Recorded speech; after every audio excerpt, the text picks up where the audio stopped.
Woman was shot and killed just minutes after posting about the domestic violence she was facing. Family members say 34-year-old Mariah Samuels lost her life this weekend to that violence. She posted a video that she says shows him hitting her several times. Samuel's family says she had dated the man for a few months.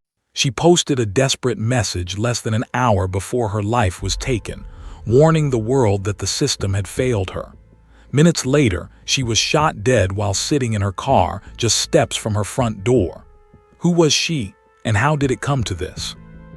That woman was Mariah Samuels, 34, a mother of two, and the tragedy that ended her life has exposed how, even with protective orders, the justice system sometimes remains silent.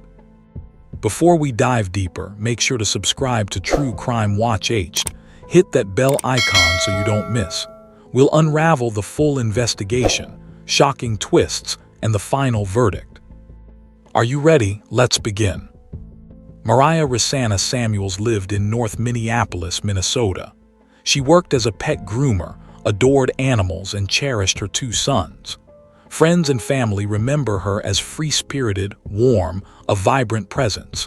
But beneath that life was a mounting fear, one she voiced publicly and privately, but one she could not escape. In August 2025, weeks before her death, Mariah petitioned the courts to issue a protective order against her former partner, David Eugene Wright, whom she claimed had assaulted her, threatened her family, even pistol-whipped her. In her affidavit, she said she feared for her life and described escalation: stalking, phone harassment, physical intimidation. Within days, a judge granted her an emergency protection order. That order was served to Wright. Yet although the order existed, the urgency of her pleas for safety may have been underestimated. In some corners, the system would treat her case as routine. Friends later recounted how Mariah repeatedly called police, asked for help, and even posted videos online showing injuries she claimed Wright inflicted. She was vocal, louder than many victims dare to be, warning that the protection she was supposed to have was only on paper. But her fears would escalate faster than anyone expected. It was the early morning of September 14, 2025. The sun had not yet climbed fully over the Minneapolis skyline. Mariah sat in her vehicle, preparing to leave for work. The neighborhood was quiet, the familiar hum of daily life not yet awakened. Moments earlier, she had posted on social media that Wright was stalking her again, that he had threatened her family, and that the restraining order had failed to protect her. Then the sound of gunfire shattered the calm. Multiple shots, at least reports say 10, perhaps more, struck her as she sat in the driver's seat. The bullets tore through the car, ending her life in front of her home. Witnesses would later report seeing a figure flee the scene. One neighbor even saw someone riding a bicycle away from the crime. Minutes earlier, she had asked the world to see she was in danger. Then the world watched as it was too late. The responding officer, who had previously met with Mariah when she sought protection, would later regretfully say he attempted to revive her, but the damage was irreversible. Pause for a moment. What strikes you most in this part of the story? Was it the boldness of her social media post, the failure of institutions meant to protect her, or the brutal finality of the morning she was killed? Drop your thoughts in the comments below. Do you believe the protective orders are as secure as we expect? Because believe me, this is only the beginning. We'll delve into how investigators identified the suspect, the hidden clues and revelations that shocked Mariah's family. For now, know this: the systems meant to shield her had gaps, the warnings she gave were real, and the killing was no accident. In the aftermath, questions loomed. Why did law enforcement not intervene earlier? Did the protective order offer any real protection? And who exactly was David Wright? And how could he cross that barrier once more? When police arrived at the scene that September morning, they found Mariah Samuels lifeless on the pavement, beside her open SUV door. 15 spent shell casings lay nearby. The carnage was sobering. Neighbors had heard gunshots, some screaming, and some recalled seeing a person struggling near the vehicle before someone mounted a bicycle and fled. Investigators immediately knew this was no random shooting. Whoever had done this had planned for it. But how would they trace the path from death to the person who fired those fatal rounds? Detectives in Minneapolis quickly zeroed in on David Eugene Wright. Just weeks earlier, Mariah had obtained a protective order against him, accusing him of assault, threats, and stalking. Court filings reveal she alleged Wright had pistol-whipped her, grabbed her throat, threatened to blow up her home, and warned she and her family would pay if she left. The protective order was granted swiftly, delivered to Wright in 3 days. But according to authorities, Wright ignored it. In fact, in the hours before the shooting, Mariah texted her sister complaining that Wright was violating the order, upset over her seeing another man. One message reportedly said, "He was hitting me with a gun and telling me to stop messing with him." Using surveillance footage from a neighbor's camera, police tracked a man on a bicycle matching Wright's build departing the scene. A witness from a nearby house claimed he saw someone removing items from the SUV, including what appeared to be a bike.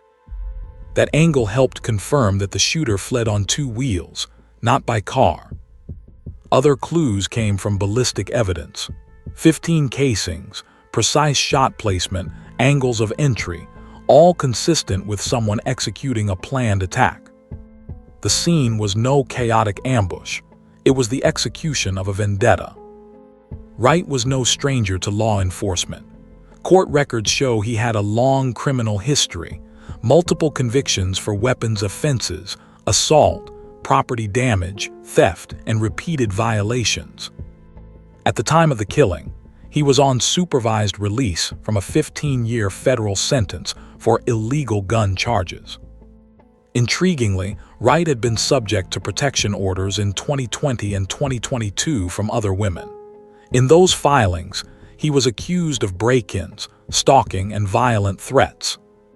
These past cases cast a long shadow, the pattern of threatening control, obsession, and escalation. But none of those restraining orders had seemingly stopped him, and now the system had failed once again. Only this time, Mariah would not survive. A day after the murder, Wright was arrested at a motel in Anoka, Minnesota. He was brought into interrogation, and early in his questioning, he made a chilling statement. "I'm not going to fight this situation. This is not going to be a hard-fought case." He urged police to read the text messages between them, messages that, he implied, would explain everything. In effect, he confessed, taunting investigators that the evidence would speak for itself. Wright admitted jealousy over Mariah, allegedly seeing someone else. He acknowledged there had been friction, that threats were exchanged, that his emotions had spiraled. Investigators found text threads showing repeated harassment, pleas from Mariah, and his assertions of control. When asked, he even suggested that the investigators would understand his actions once they saw the messages. But admitting it and justifying it would not spare him. The Hennepin County Attorney's Office charged Wright with second-degree murder and illegal gun possession, placing him behind bars in lieu of a $1 million bail. Because he was already a felon, the gun charge carried serious weight. But several shocking institutional missteps emerged. The prior assault case Mariah alleged, the pistol whipping, the throat grabbing, was never forwarded for prosecution by police. Police claimed Mariah declined to pursue charges at that time. Despite repeated calls for help and public pleas, the system had provided no meaningful intervention. Wright's parole officer, theoretically responsible for monitoring his behavior, was criticized by family for insufficient oversight. In short, the pieces align: motive, method, confession. The failing, it seemed, was not just one man, but the systems that should have acted earlier. News of Mariah's murder and the failings that preceded it spread quickly. Within days, nearly 200 mourners marched from the site of her death to the 4th precinct, chanting justice for Mariah and demanding answers. Family members, domestic violence advocates, and neighbors gathered, lit candles, and shared stories of loss and frustration. One speaker said Mariah did all the things we ask women to do: call 911, file restraining orders, speak out, and still ended up dead. Critics zeroed in on systemic flaws: lack of enforcement on protection orders, disinterest in domestic violence cases, failure to follow up on early reports. Domestic violence advocates demanded real change, not just promises. In court filings and public statements, the county attorney pledged to thoroughly review the evidence and seek accountability. The pressure was mounting. But before the trial even began, certain questions swirled in the public mind. Could prosecutors overcome the defense's argument that Wright acted in a moment of emotional conflict, not premeditation? Would the jury hear the full weight of Mariah's text messages, her cries for help, and Wright's confession? How would the defense navigate Wright's criminal past, including his history of violence and weapon offenses, without tainting their case? And what role would the police's procedural failures play in the courtroom? Would they open the door to arguments about negligence, liability, or institutional responsibility? One thing was certain: the case was now about more than one man's guilt.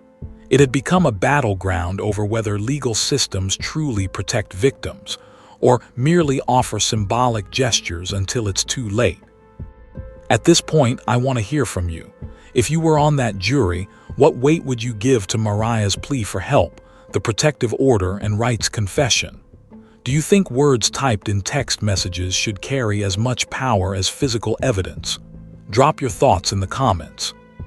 If you're following along, make sure you're still subscribed and have notifications activated. When the courtroom doors opened for State of Minnesota versus David Eugene Wright, the atmosphere felt heavy, not with uncertainty about guilt, but with disbelief that it had come to this.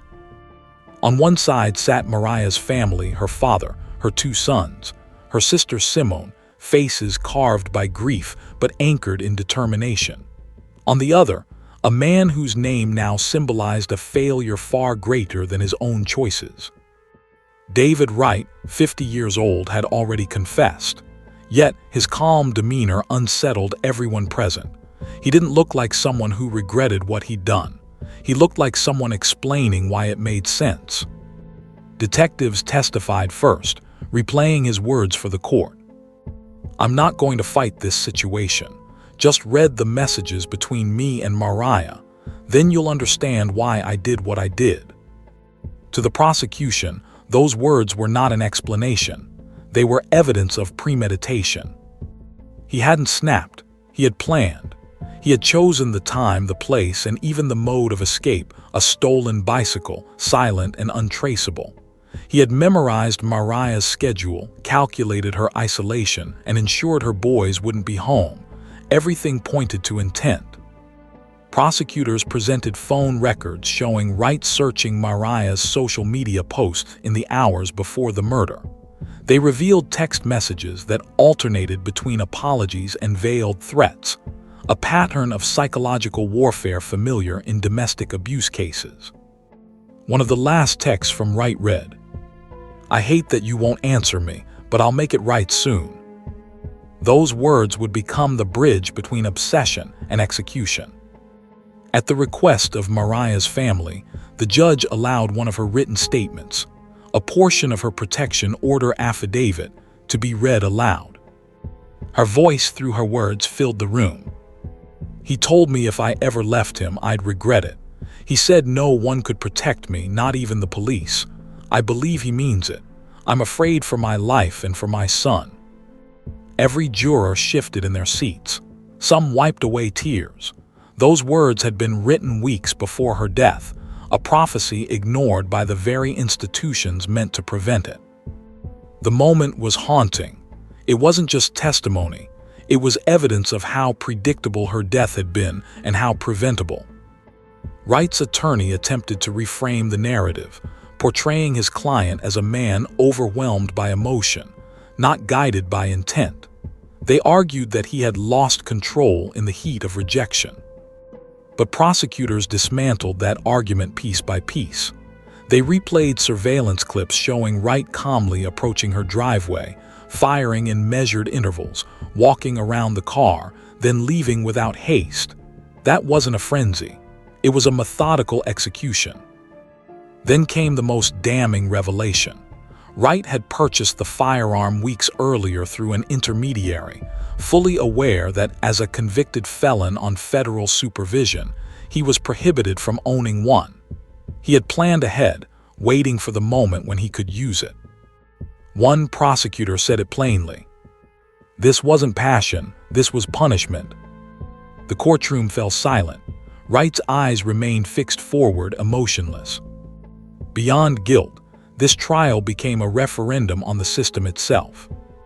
Why was Wright's probation officer aware of the new restraining order? Why hadn't the August assault been prosecuted as a felony when weapons were involved? Why had 2 previous restraining orders from other women failed to trigger heightened supervision? Witnesses from domestic violence organizations testified about patterns of administrative failure, paperwork unfiled, reports unforwarded, communication breakdowns between departments. One expert called it a death by bureaucracy. Another described restraining orders as paper shields that crumble when bullets fly. The jury listened, but so did the public. This was no longer one woman's story. It was a mirror reflecting a nationwide crisis. When the jury returned after just 4 hours of deliberation, the air in the courtroom shifted. The foreperson stood. We, the jury, find the defendant, David Eugene Wright, guilty of second-degree intentional murder and illegal possession of a firearm. A collective sigh swept the room, not relief, but the ache of justice arriving too late.